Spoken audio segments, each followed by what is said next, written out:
Assalamualaikum warahmatullahi wabarakatuh. Shalom, nama budaya, salam kebajikan. Perkenalkan, nama saya Yeskiel Stopper dengan NIM 2009-1030-2054 dari program studi Sosiologi Fakultas Ilmu Sosial Ilmu Politik Universitas Jember. Di video ini, saya akan memberikan 3 tutorial mengenai IBM SPSS, di antaranya adalah Independent Sample T-Test, One Sample T-Test, dan Pair Sample T-Test. Adapun video ini saya buat untuk melengkapi tugas ujian tengah semester mata kuliah pengantar statistik sosial kelas E2 dengan dosen pengampu Ibu Raul Datujana. Baik, tanpa berlama-lama, mari kita ke tutorialnya. Baik, kita sudah ada di halaman awal IBM SPSS ya. Di sini untuk memasukkan variabelnya, variabel nanti yang akan ditampilkan di sini. Pertama kita harus masuk ke variabel view ini, kita klik. Nah, di sini ada beberapa kolom yang perlu kita isi. Oke, untuk name yang pertama ini kita akan masukkan untuk nama responden. Untuk sekadar informasi, underscore ini dipergunakan untuk pengganti spasi, karena di kolom ini tidak bisa menggunakan spasi, melainkan harus menggunakan underscore atau garis bawah. Selanjutnya untuk nama responden kita beri variabel tipenya adalah string. Lanjut kita klik OK. Dan di sini width. Width ini adalah jumlah huruf yang akan bisa diketikkan nanti. Nanti akan saya beritahu. Kita tulis saja, kita beri angka 10. Baik, selanjutnya labelnya akan kita beri nama responden. Selanjutnya value-nya 0, missing-nya juga 0, kolomnya 8, align-nya left, dan untuk measure-nya nominal, role-nya input. Baik, yang kedua, di sini kita akan memberikan variabel jenis kelamin. Kita tulis ini, jenis. Untuk tipenya sendiri adalah numerik ya. Width-nya kita kasih angka 8 saja, desimalnya kita kasih 2, dan di label ini kita beri jenis kelamin. Dan di values, missing, columns-nya, aligns, dan di bagian measure-nya kita masukin scale. Baik. Untuk selanjutnya sama ya, seperti yang nomor 2 ini. Oke, untuk mempersingkat waktu akan saya skip. Baik, tadi ada yang terlewat ya. Di jenis kelamin ini, kita jangan lupa untuk memasukkan value-nya. Di sini kita klik yang titik 3 ini. Value pertama kita beri angka 1 dengan label laki untuk jenis kelaminnya. Lalu kita klik add. Dan yang kedua kita beri label perempuan. Dan kita klik perempuan. Kita klik add. Dan kita klik OK. Nah, baik, selanjutnya di sini udah ada 6 variabel ya yang bisa kita isi nantinya. Nah, kemudian kita kembali ke data view. Nah, di data view ini bisa mulai kita inputkan ya. Variabel-variabel apa saja yang telah kita dapatkan dari misalnya contoh kita memberi satu kuesioner. Nah, di kuesioner itu hasil yang kita dapat dari kuesioner itu bisa kita inputkan ke sini. Untuk sementara saya akan memberikan data yang telah saya buat ya. Contohnya di sini kita beri namanya Ahmad. Jenis kelaminnya kita tulis 1 atau laki-laki. Berat badan sebelum pandemi kita tulis 47 kilo. Dan berat badan sesudah pandeminya menjadi 45 kilo. Dan waktu istirahat 8 jam. Nah, untuk semangat belajar ini bisa kita isi dari 1 sampai 100. Contohlah semangat belajar dari Ahmad ini adalah 60. Dan seterusnya sampai ke bawah seberapa banyak variabel yang ingin kita masukkan atau data yang kita masukkan itu bisa sampai bawah ya. Dan untuk mempersingkat waktu saya akan percepat videonya. Baik, data-datanya sudah saya masukkan ya. Totalnya saya masukkan ini 51 data. Untuk selanjutnya saya akan memberikan tutorial untuk menganalisis menggunakan independent sample t-test. Sebelumnya saya ingin memberi tahu bahwa tujuan dari uji independent sample t-test ini untuk mengetahui apakah terdapat perbedaan antara rata-rata dua sampel yang tidak berpasangan. Dasar pengambilan keputusannya adalah jika sigtutelnya lebih kecil daripada 0,05, maka hipotesis kerjanya diterima dan hipotesis nolnya ditolak. Artinya terdapat perbedaan yang signifikan. Dan jika nilai sigtutelnya lebih besar daripada 0,05, maka hipotesis nolnya diterima dan hipotesis kerjanya ditolak. Artinya tidak terdapat perbedaan yang signifikan. Selanjutnya saya akan menunjukkan cara untuk menguji independent sample t-test ini. Yang pertama kita klik Analyze. Selanjutnya kita cari Compare Means. Setelah itu kita klik Independent Sample Test. Baik, di sini sudah saya masukkan. Untuk tes variabelnya, saya akan tes variabel sebelum pandemi. Dan untuk grouping variabelnya, saya masukkan jenis kelamin.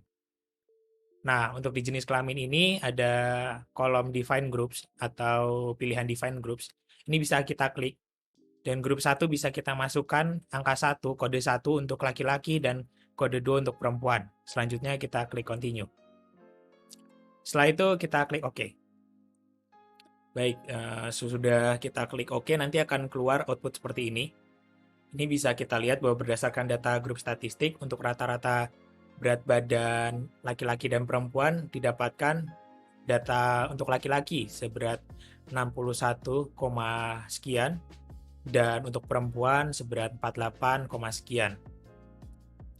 Berdasarkan grup statistik terlihat bahwa ada perbedaan antara laki-laki dan perempuan, di mana laki-laki memiliki berat 13 kilo lebih berat daripada perempuan yang hanya 48. Tetapi kita perlu membuktikannya dengan melihat independent sample test-nya ini. Yang pertama yang harus kita lihat adalah bagian Levens Test for Equality of Variance. Kita lihat di sini bahwa kita telah mendapatkan bahwa sig-nya adalah 0,053. Jadi 0,053 ini lebih besar dari 0,05. Kemudian kita melihat test for equality of means-nya. Karena di sini 0,053 lebih besar daripada 0,05, maka kita melihat yang equal variance consume-nya yang di bagian atas. Jika di bawah 0,05, maka kita akan melihat yang di bagian bawah. Sehingga didapat sigtutelnya adalah 0,01. Jadi kesimpulannya bahwa hipotesis kerjanya diterima dan hipotesis nolnya ditolak, yang artinya terdapat perbedaan yang signifikan. Baik, untuk tutorial yang kedua saya akan memberikan tutorial mengenai one sample t-test. Tapi sebelumnya saya akan memberikan pengertian dari tujuan one sample t-test ini ya, di mana one sample t-test ini digunakan untuk menguji satu variabel saja. Contohnya saya memiliki pertanyaan, apakah responden di satu daerah memiliki berat badan sesudah pandemi melebihi 50 kilo atau tidak. Nah, ini akan dijawab melalui one sample t-test ini. Untuk caranya, kita klik Analyze, kemudian kita ke Compare Means, habis itu kita cari one sample t-test. Baik, untuk variabelnya saya akan masukkan berat badan sesudah pandemi. Nah, untuk test value-nya saya masukkan 50 kilo, karena tadi pertanyaannya adalah apakah responden di satu daerah ini memiliki berat badan lebih dari 50 kilo setelah pandemi ini ada. Selanjutnya kita klik OK. Baik, setelah kita klik OK tadi akan keluar outputnya seperti ini. Di sini bisa terlihat ya, yang pertama di one sample statistiknya ini kita mendapatkan rata-rata beratnya adalah 55, sekian. Tapi untuk membuktikan apakah datanya signifikan, mari kita lihat di one sample testnya ini. Nah, kita lihat bahwa di one sample test ini, bagian sigtutelnya ini sebesar 0,02 atau bisa dikatakan di bawah 0,05. Yang artinya hipotesis kerjanya diterima dan hipotesis nolnya ditolak. Di mana kesimpulannya adalah berat badan responden di satu daerah ini memiliki rata-rata lebih dari 50 kilo. Baik, untuk tutorial yang ketiga saya akan memberikan tutorial mengenai pair sample t-test. Tapi sebelumnya saya akan memberikan penjelasan mengenai tujuan tes ini.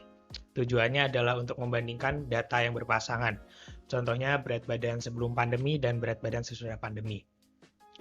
Untuk cara analisis ini sendiri, kita bisa klik di pilihan Analyze. Selanjutnya, kita cari di Compare Means. Nah, di Compare Means ini nanti ada Pair Sample T-Test. Ini kita klik.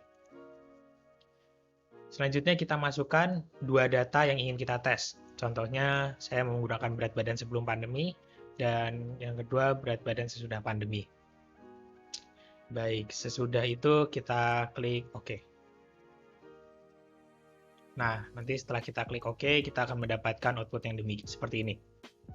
Bisa kita lihat pada output per sample test statistik diperoleh bahwa rata-rata berat badan saat sebelum pandemi adalah 54, sekian dan berat badan sesudah pandeminya 55, sekian. Maka bisa kita lihat bahwasannya ada perbedaan yang nyata antara rata-rata hasil berat badan sebelum pandemi dan sesudah pandemi. Selanjutnya untuk membuktikan apakah perbedaan ini nyata atau signifikan, maka kita akan lanjut untuk melihat di output yang kedua, yaitu pair sample correlation-nya ini. Di sini berdasarkan output di sini kita ketahui bahwa korelasinya sebesar 0,908, yang artinya korelasi antar variabel ini sangat kuat ya. Nah, berdasarkan tabel selanjutnya di pair sample test ini bisa kita lihat untuk membuktikan apakah kedua data ini signifikan, kita perlu melihat lagi di data selanjutnya. Berdasarkan tabel outputnya ini diketahui bahwa sig to tail-nya itu 0,00. Berarti ini kita simpulkan bahwa 0,00 ini adalah di bawah 0,05. Maka kesimpulannya hipotesis kerjanya diterima dan hipotesis nolnya ditolak. Atau dalam kata lain, bahwa ada perbedaan yang sangat signifikan ya antara berat badan sebelum pandemi dan sudah pandemi. Baik, sekian video tutorial yang dapat saya sampaikan. Untuk kurang lebihnya saya mohon maaf. Kiranya video ini dapat berguna bagi teman-teman semua. Akhir kata saya ucapkan terima kasih.